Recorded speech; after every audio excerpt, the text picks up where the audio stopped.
Look at how thin that is. Look at that.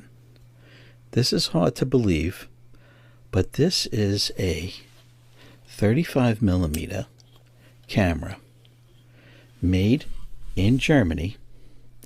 All right, made in Germany for Kodak, and it's called the Kodak Retina 1A. This is a pocketable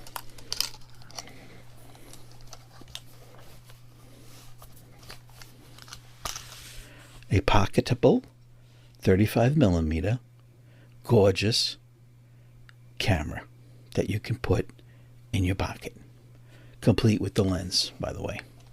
So let's get into it. This camera, made in Germany, is very old. All right, made in the 50s. Kodak Retina, Retina,